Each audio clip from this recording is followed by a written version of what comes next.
आज हम एक बहुत ही इंटरेस्टिंग बुक के बारे में बात करेंगे जिसका नाम है द सबल art of not giving F. ये किताब मार्क मेंशन ने 2018 में लिखी थी, जो एक स्टार ब्लॉगर है। इनके रीडर्स 3 मिलियन से भी ज्यादा हैं और ये किताब उनकी पहली किताब है। ये किताब खुद की हेल्प करने का रास्ता तो दिखाती है, साथ ही साथ ये भी बताती है कि कैसे खुश रहने वाले लोगों को बुरे समय में खुद को संभालना चाहिए और हर समय खुद को पॉजिटिव रखने की भी कोशिश नहीं करनी चाहिए। अभी तक मैंने बहुत सारी किताबों को पढ़ा है, बट कहीं ना कहीं मैंने ये समझा है कि ये किताब हमारी ट्रेडिशनल और रूटीन थिंकिंग को हिला कर रख देती है। मैं खुद ही बहुत सरप्राइज था इस किताब के बहुत सारे पहलुओं को जानकर, जो कि एकदम सच है। मेरा सजेशन ये है कि इस वीडियो को एंड तक देखें ताकि आप लाइफ के इस पहलू को समझें जो कि बिल्कुल अलग तरीके से काम करता है। अगर आपने ये चैनल अब तक सब्सक्राइब नहीं किया तो इमीडिएटली सब्सक्राइब करें और ये वीडियो अच्छी लगे तो एंड में लाइक करना और कमेंट करना ना भूलें। Chapter number 1, do not try. इस चैप्टर में मार्क ने कोशिश ना करने के बारे में बात करते हैं। मार्क का मानना है कि इंप्रूवमेंट और सक्सेस अक्सर एक साथ होते हैं, लेकिन इसका मतलब ये नहीं है कि ये दोनों चीजें सेम है। मार्क के अकॉर्डिंग हमारा कल्चर ऐसे पॉजिटिव एक्सपेक्टेशन पर बहुत फोकस करता है जो सच्चाई से बहुत दूर है, जैसे कि खुश रहो, स्वस्थ रहो, बेस्ट बनो,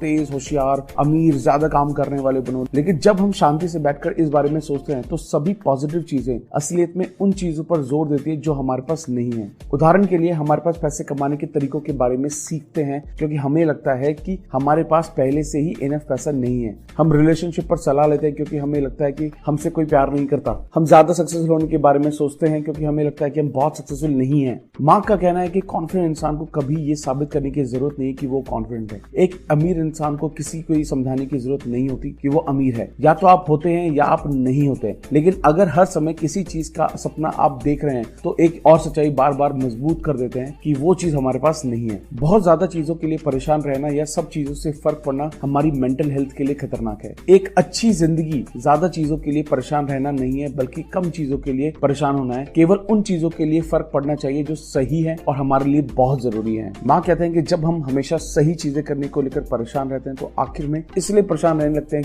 हम इतने परेशान क्यों हैं। और जब हम खुद को हर गलती के लिए दोषी मानने लगते हैं तो हमें ये फीलिंग आने लगती है कि हम खुद को इतना दोषी क्यों मान रहे हैं। जब हम अकेले और उदास होते हैं तो ये सोच सोचकर अपने आप को और भी ज्यादा उदास और नेगेटिव कर लेते हैं। मार्क ने इसको फीडबैक फ्रॉम हेल्प की थ्योरी का नाम दिया है। इस चैप्टर में मार्क एलन वॉट्स द्वारा बनाई गई थ्योरी के बारे में बात करते हैं, जिसे बैकवर्ड लॉ के नाम से भी जाना जाता है। इस सिद्धांत का कहना है कि ज्यादा पॉजिटिव एक्सपीरियंस की इच्छा अपने आप में एक नेगेटिव एक्सपीरियंस है और नेगेटिव एक्सपीरियंस को ही एक्सेप्ट कर लेना एक पॉजिटिव एक्सपीरियंस है। जितना ज्यादा हम हर समय पॉजिटिव फील करने की कोशिश करेंगे उतना ही कम सेटिस्फाइड रहेंगे, क्योंकि किसी चीज के पीछे भागना सिर्फ इस बात को बताता है कि हमारे पास वो चीज नहीं है। उदाहरण के लिए हम जितना ज्यादा अमीर होना चाहते हैं उतना ही गरीब महसूस करते हैं। एल्बर्ट कॉमस, जो एक फिलोसोफर है, कहते हैं अगर आप जीवन का मतलब ही ढूंढते रहेंगे तो जिएंगे कब। मार्क का कहना है कि फर्क नहीं पड़ना उल्टे तरीके से काम करता है, इसलिए इसे बैकवर्ड लॉ कहते हैं। वो कहता है कि पॉजिटिव के पीछे भागना नेगेटिव है और नेगेटिव को मान लेना ही पॉजिटिव दे सकता है। दुख से बचना अपने आप में एक दुख है। स्ट्रगल करने से दूर भागना अपने आप में एक स्ट्रगल है। अपने फेलियर को नहीं मानना भी एक फेलियर है। मार्क बताते हैं कि किसी भी चीज को लेकर परेशान ना होना अपने आप में एक कला है। उनका कहना है कि हमें अपनी जिंदगी में अपनी सोच को प्रायोरिटाइज करने की जरूरत है। हमें बहुत ध्यान से उन चीजों को चुनना है जो हमारे लिए जरूरी है। परेशान नहीं होने का मतलब ये नहीं है कि हम सब अलग हैं, बल्कि इसका मतलब ये है कि अलग होने से कंफर्टेबल होना। मार्क कहते हैं कि ऐसा नहीं है कि हम जिंदगी में किसी चीज के लिए परेशान नहीं होना है। परेशान सिर्फ उन चीजों के लिए होना है जो जिंदगी में बहुत वैल्यू करते हैं। जब लोगों के पास कोई मुसीबत नहीं होती तो वो ये सोच सोच के कोई ना कोई नई मुसीबत पैदा कर लेते हैं। हमें बुरे समय में मुसीबत से ज्यादा उन चीजों के लिए सोचना चाहिए जो जिंदगी में ज्यादा जरूरी है। हमें इस बात का एहसास होना है, लेकिन हम हर समय उन चीजों को चुन रहे होते हैं जिनके बारे में सोच के परेशान होना है या नहीं। जब हम बच्चे होते हैं तो हमें सब चीजें इंपॉर्टेंट लगती हैं, लेकिन जैसे जैसे हमारी उम्र बढ़ने लगती है हमें उन चीजों के बारे में समझ में आने लगता है जो इंपॉर्टेंट है, और इसको भी मैच्योर होना बोलते हैं। माँ कहते हैं कि ये किताब हमें बहुत आसान तरीके से ये सोचने में मदद करेगी कि हम जिंदगी में क्या चुन रहे हैं और हमारे लिए इंपॉर्टेंट क्या है और क्या बिल्कुल भी इंपॉर्टेंट नहीं है। इसलिए इस वीडियो को एंड तक देखना बहुत जरूरी है। अगर आपने इस चैनल को अब तक सब्सक्राइब नहीं किया तो इमीडिएटली सब्सक्राइब करें, लाइक करें और बेल आइकन को प्रेस करना ना भूलें। Chapter number 2, happiness is a problem.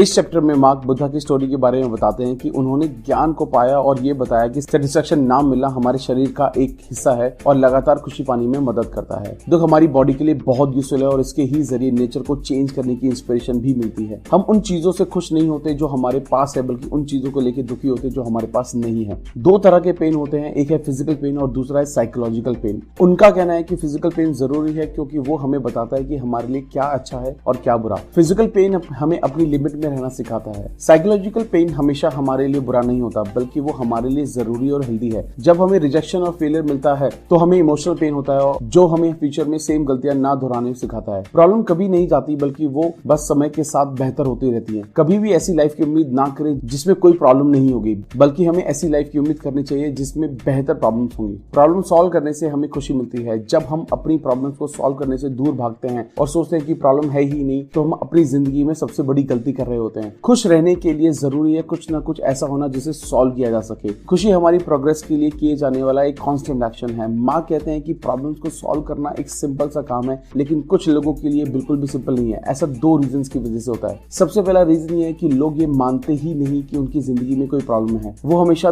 Problem से दूर भागते हैं, वो सच्चाई को एक्सेप्ट ही नहीं करते और ऐसा करके उनको खुशी मिलती है, लेकिन वो खुशी कम समय तक के लिए ही होती है। दूसरा, वो हमेशा विक्टिम रोल प्ले करते हैं, जो हमेशा दुख में रहते हैं। वो दूसरे लोगों को और सर्कमस्टांसेस को ब्लेम करते हैं और ये गुस्से और नेगेटिविटी से भरी लाइफ की तरफ ले जाती है। जिंदगी का सबसे बेसिक कंपोनेंट ये है कि हमारे स्ट्रगल्स ही हमारी सक्सेस को डिसाइड करते हैं। हमारी प्रॉब्लम्स ही हमें खुशी के साथ साथ बेहतर प्रॉब्लम्स भी देती हैं। Chapter number 3, you are not special. इस चैप्टर में मार्क सेल्फ एस्टीम के बारे में बताते हैं। ये समझाते हैं कि सिर्फ अपने बारे में अच्छा सोचने से कुछ नहीं होता, जब तक कि हमारे पास कोई बहुत अच्छा रीजन ना हो खुद को अच्छा फील करने के लिए। जब हम सेल्फ एस्टीम को मेजर करते हैं तो ये मेजर किया जाता है कि लोग अपने बारे में कितना पॉजिटिव फील करते हैं, लेकिन आप जिंदगी के नेगेटिव एस्पेक्ट के बारे में कैसा फील करते हैं ये समझना ज्यादा इंपॉर्टेंट है। जो लोग अपनी जिंदगी की बहुत वैल्यू करते हैं वो लोग अपने कैरेक्टर के नेगेटिव पार्ट को समझते हैं और फिर उसे इंप्रूव करते हैं, जैसे कि मनी को लेकर रिस्पॉन्सिबल होना या अपनी सक्सेस को बढ़ा चढ़ा के बताना और दूसरों पे सपोर्ट के लिए बहुत डिपेंडेंट रहना। लेकिन वो लोग जो अपनी प्रॉब्लम्स को समझ ही नहीं पाते, वो अपनी जिंदगी को मीनिंगफुल भी नहीं बना पाते हैं। मार्क के हिसाब से पर्सनल प्रॉब्लम जैसी कोई चीज नहीं है। अगर हमें कोई प्रॉब्लम है तो चांसेस हैं कि सेम प्रॉब्लम लाखों लोगों को पास में हुई होगी। बहुत लोगों को अभी भी सेम प्रॉब्लम है और फ्यूचर में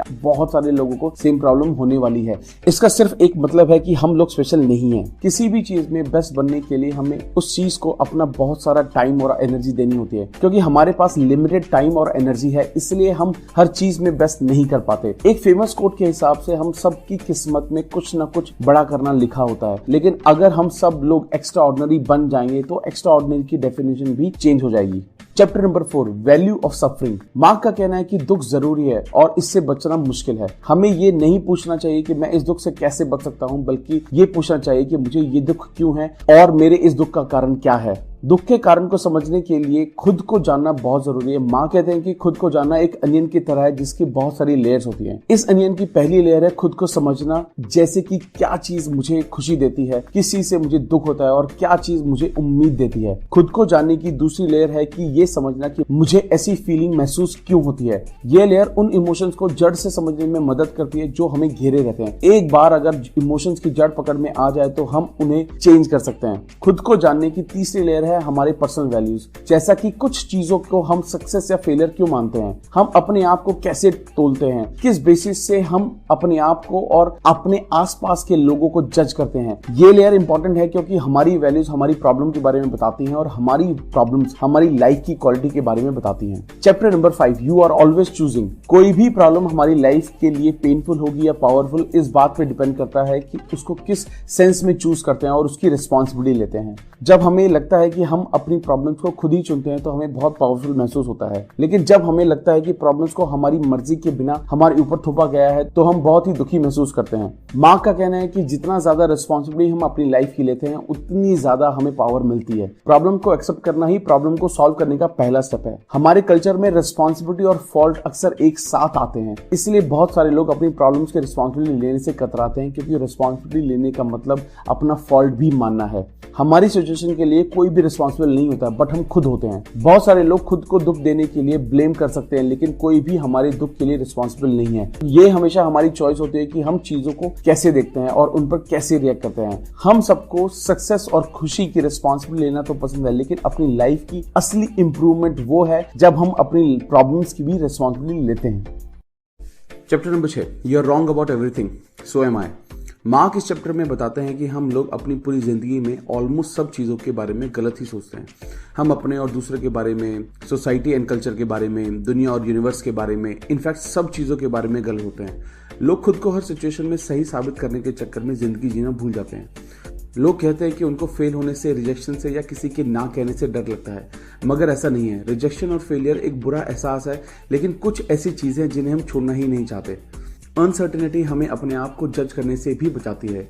हमें नहीं पता हमें लोग पसंद करते हैं या नहीं, हमें नहीं पता कि हम कितने अट्रैक्टिव हैं, हमें नहीं पता कि हम कितना सक्सेसफुल हो सकते हैं। ये सब चीज़ें ना पता होना और अपने एक्सपीरियंस के थ्रू पता करना ही इन सब चीज़ों को अचीव करने का एक स्टेप है। Chapter number 7, failure is the way forward. किसी भी चीज का इंप्रूवमेंट बहुत छोटे छोटे फेलियर्स पर डिपेंड करता है। हमारी सक्सेस इस बात का सबूत है कि हम कितनी बार फेल हुए हैं। अगर कोई हमसे ज्यादा सक्सेसफुल है तो मतलब ये है कि वो हमसे ज्यादा चीजों में फेल हुआ है।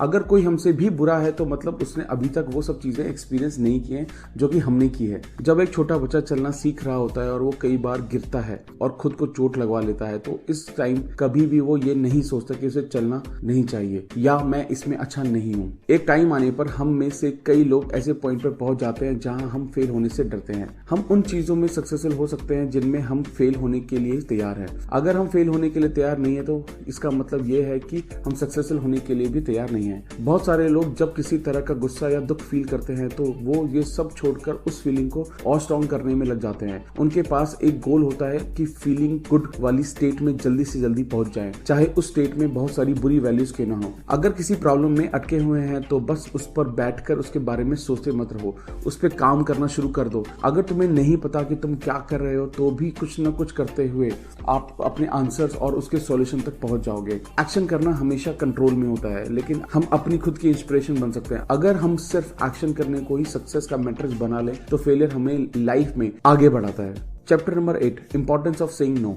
अपनी जिंदगी में मीनिंग और इंपॉर्टेंस अचीव करने का एक ही तरीका है, ज्यादा ऑप्शंस को रिजेक्ट करना, फ्रीडम को कम करना और किसी एक बिलीफ और एक जगह और एक इंसान के लिए कमिटेड होना। रिजेक्शन हमारी लाइफ को बेटर बनाता है। लोग रिजेक्शन को अवॉइड करते हैं, लेकिन रिजेक्शन अवॉइड करना लंबे टाइम की खुशी नहीं देता। कोई भी हमारी प्रॉब्लम्स को हमारे लिए सॉल्व नहीं कर सकता और उनको कोशिश भी नहीं करनी चाहिए। ऐसा करने से हमें खुशी नहीं मिलेगी। लोग दूसरों को अपने एक्शंस और इमोशंस के लिए ब्लेम करते हैं, क्योंकि ऐसा करने से उनको लगता है वो खुद को विक्टिम दिखा सकते हैं और ऐसा लगातार करते रहने से उनको लगता है कि वो कोई आएगा और उन्हें बचाएगा और उनको वो प्यार मिलेगा जो वो हमेशा से चाहते थे। कुछ लोग दूसरों के एक्शन और इमोशंस का ब्लेम अपने ऊपर लेते हैं। उन्हें लगता है कि अगर वो अपने पार्टनर की प्रॉब्लम्स को ठीक कर देंगे तो उन्हें वो प्यार और अप्रिशिएशन मिलेगा जो वो हमेशा से चाहते हैं। लोगों के लिए दुनिया में सबसे मुश्किल काम है अपनी खुद की प्रॉब्लम्स की जिम्मेदारी लेना। उन्होंने अपनी पूरी जिंदगी ये सोच के बिताई है कि दूसरे लोग उनकी किस्मत के लिए रिस्पॉन्सिबल हैं। खुद की रिस्पॉन्सिबिलिटी लेना उनके लिए एक मुश्किल काम है। कुछ लोगों के लिए दुनिया का सबसे मुश्किल काम है दूसरों की प्रॉब्लम्स की रिस्पॉन्सिबिलिटी लेना बंद करना। उन्होंने अपनी पूरी जिंदगी ये सोच के बिताई है कि उन्हें प्यार और अप्रिशिएशन तब मिलेगा जब वो दूसरों को बचाएंगे। लेट गो यानी जाने देना उनके लिए बहुत मुश्किल काम है। किसी के लिए कुछ करने को मजबूरी समझना या अपनी मर्जी से करने में डिफरेंस होता है। खुद से ये सवाल पूछे, अगर मैं ये काम करने से मना कर दूं तो क्या रिलेशनशिप में चेंज आएगा? अगर आंसर है कि मना करने से बहुत बड़ा ड्रामा हो सकता है तो एक बुरे रिलेशनशिप का साइन है। इसका मतलब रिलेशनशिप कंडीशंस बेसिस पे है, जिसका मतलब है कि एक दूसरे से कुछ बेनिफिट्स मिलने की कंडीशन पर रिलेशनशिप है, ना कि एक दूसरे के अनकंडीशनल एक्सेप्टेंस के बेसिस पर रिलेशनशिप है। जिन लोगों के रिलेशनशिप की स्ट्रॉन्ग बाउंड्रीज होती हैं वो समझते हैं कि एक दूसरे को अपने अकॉर्डिंग 100% बदलना और एक दूसरे की सारी नीड्स को फुलफिल करना सही नहीं है। एक हेल्दी रिलेशनशिप के लिए लोग रेडी होने चाहिए और सुनने के लिए भी और ना कहने के लिए भी। कमिटमेंट हमें फ्रीडम देता है क्योंकि ये हमारा अटेंशन और फोकस वहां कर देता है जो हमें हेल्दी और खुशी देते हैं। कमिटमेंट हमें हमारे गोल पे फोकस करना सिखाता है और जिसमें हम बड़ी से बड़ी सक्सेस को भी अचीव कर सकते हैं। Chapter number 9, then you die. हमें मरने से डर लगता है और इसलिए हम इसके बारे में सोचना भी अवॉइड करते हैं, बोलना भी अवॉइड करते हैं। यहाँ तक कि जब हमारे किसी आसपास के लोगों के साथ ऐसा होता है तो हम उसे थोड़े दिन बाद भूल जाते हैं। हमें पता है कि हमारी फिजिकल बॉडी एक ना एक दिन मर जाएगी और डेथ को ताला नहीं लगाया जा सकता। ये हमारा सबसे बड़ा फियर है। इस डर से बचने के लिए हम ऐसी सिचुएशन क्रिएट करते हैं जो हमेशा रहेंगी। इसलिए लोग इस कोशिश में लगे रहते हैं कि उनका नाम दीवारों पर, स्टेटस पे और बुक्स पे लिखा जाएगा, क्योंकि हमारे लिए जिंदगी का मतलब कभी ना मरना है। ग्रीक और रोमन हिस्ट्री में लोगों को बोला जाता है कि वो डेथ को हमेशा अपने माइंड में रखें ताकि लाइफ को ज्यादा से ज्यादा अप्रिशिएट किया जा सके। बुद्धिज्म की बहुत फॉर्म्स में मेडिटेशन हमें यही सिखाता है कि कैसे खुद को जिंदा रहते हुए डेथ के लिए रेडी करना। मार्क का कहना है कि हम सबको डेथ को एक्सेप्ट करना चाहिए और अपनी खुद की डेथ की सोच को बहुत हल्का बनाना चाहिए। ऐसा तब किया जा सकता है जब हम अपनी खुद की प्रॉब्लम्स को एक्सेप्ट करें, अपने फेयर्स का सामना करें, अपने फेयर्स को एक्सेप्ट करें और रिजेक्शन को अपना लें। दोस्तों, ये थी वो किताब जिसको मैंने अपनी लाइफ में पूरी पूरी तरह से इम्प्लीमेंटेशन करने की कोशिश की है और अब तक इसके रिजल्ट से मैं बहुत खुश हूँ। अगर आपको भी ये वीडियो अच्छी लगती है तो प्लीज़ इस चैनल को सब्सक्राइब करें, लाइक करें और कमेंट करके अपने व्यूज़ बताएं। और फ्यूचर की वीडियो से अपडेटेड रहने के लिए बेल आइकन को प्रेस करना ना भूलें। Thank you so much guys.